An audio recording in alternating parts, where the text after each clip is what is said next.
Assalamualaikum warahmatullahi wabarakatuh. Bismillahirrahmanirrahim. Alhamdulillahi rabbil alamin. Wabihi nasta'in ala umurid dunya waddin. Wassalatu wassalamu ala ashrafil anbiya'i wal mursalin Sayyidina Muhammadin wa ala alihi wa sahbihi ajmain, amma ba'du. Para jemaah hadirin dan hadirin sekalian, kali ini kita akan menjelaskan mukjizat para rasul. Mukjizat adalah kejadian yang luar biasa terjadi pada diri seorang rasul untuk menjadi bukti kerasulannya. Mukjizat ialah sesuatu keadaan dan kejadian yang menakjubkan dan yang berlaku kepada diri para rasul. Mukjizat diberikan oleh Allah Subhanahu wa taala secara langsung tanpa belajar. Diberikan kepada sebagian para rasul-rasul Allah, itu berlaku secara spontan dengan izinnya. Terdapat beberapa mukjizat yang terjadi pada para rasul. Misalnya mukjizat yang diberikan kepada Nabi Musa alaihissalam ketika diperintahkan oleh Allah untuk melemparkan tongkatnya, kemudian dia melihatnya bergerak-gerak, lalu tongkat itu menjadi seekor ular yang menelan tali-tali sihir Fir'aun, menelan ular-ular Fir'aun. Anda lihat surah Al-Qasas ayat ke-31. A'udzu billahi minasy syaithanir rajim.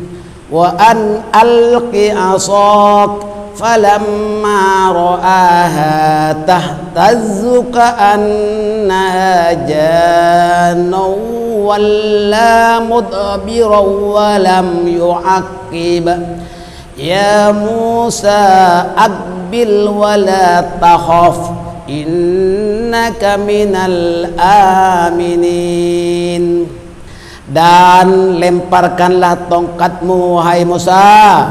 Maka tatkala tongkat itu menjadi ular, Nabi Musa melihatnya bergerak-gerak seolah-olah ular itu gesit.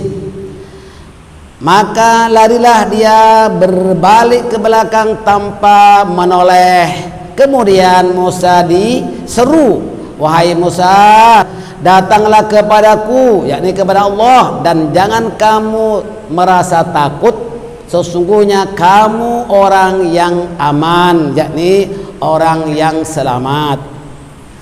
Baik, selanjutnya termaktub di dalam surah Thaha, a'udzu billahi minasy syaithanir rajim.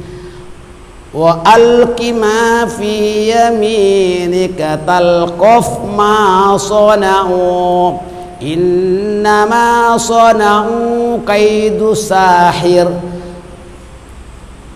wa la yuflihu sahiru haitsu ata. Dan lemparkanlah apa yang ada di tangan kananmu, niscaya ia akan menelan apa yang mereka perbuat. Sesungguhnya apa yang mereka perbuat itu adalah tipu daya tukang sihir, dan kamu akan menang kepada tukang sihir itu daripada mana saja ia berada.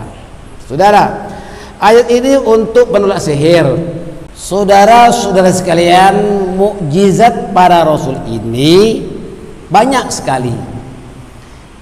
Yang sedang kita bicarakan ini adalah mukjizat yang Allah kurniakan kepada Nabi Musa alaihissalam. Sebab itu Fir'aun menyuruh orang-orang tukang sihir itu mengeluarkan ular begitu banyak, tapi kecil-kecil. Nabi Musa merasa takut. Lalu Allah firmankan kepadanya supaya tongkat yang kau pegang di tanganmu itu supaya dilemparkan, maka ular itu ternyata bergerak-gerak menjadi ular besar.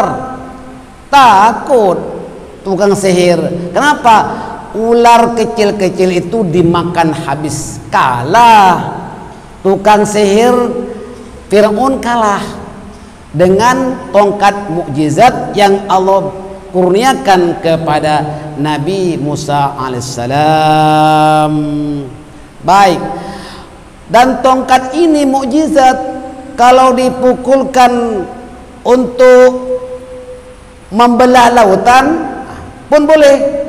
Maka tongkat Nabi Musa juga dapat membelah lautan dan mencantumkannya kembali sehingga Fir'aun dan bala tentaranya mati terapung di sungai Nil. Begitu juga Nabi Daud alaihissalam diberi beberapa mukjizat oleh Allah Subhanahu wa taala dalam beberapa ayat menerangkan, yaitu Nabi Musa alaihissalam dapat menundukkan gunung-gunung dan burung-burung bertasbih bersamanya, dapat mencairkan besi dengan sentuhan tangannya sendiri sehingga dapat membuat baju daripada besi. Nabi Daud juga memiliki suara yang amat merdu. Itu mukjizat. Termaktub di dalam surah Saba ayat ke-10 hingga ayat ke-11 yang mafhumnya, dan sesungguhnya telah kami berikan kepada Daud alaihissalam kurnia dari kami, firman-Nya, wahai gunung-gunung dan burung-burung, bertasbihlah berulang-ulang bersama Daud, dan kami telah lunakkan besi, mencairkan besi untuknya. Buatlah baju besi yang besar-besar dan ukurlah anyamannya dan kerjakanlah amal soleh. Sesungguhnya aku melihat segala apa yang kamu kerjakan. Ini baru kita menjelaskan mukjizat Nabi Musa dan mukjizatnya Nabi Daud. Lain mukjizatnya Nabi Sulaiman. Nah, saudara-saudara sekalian, mukjizat yang Allah kurniakan kepada junjungan kita Nabi besar Muhammad sallallahu alaihi wasallam yang teragung ialah kitab suci Al-Qur'an. Yang kedua, peristiwa Isra dan Mi'raj. Misinya untuk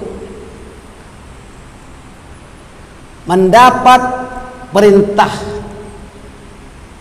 salat untuk Nabi Muhammad sallallahu alaihi wasallam dan umatnya, anta wa ummatuk, untuk engkau Muhammad dan umatmu.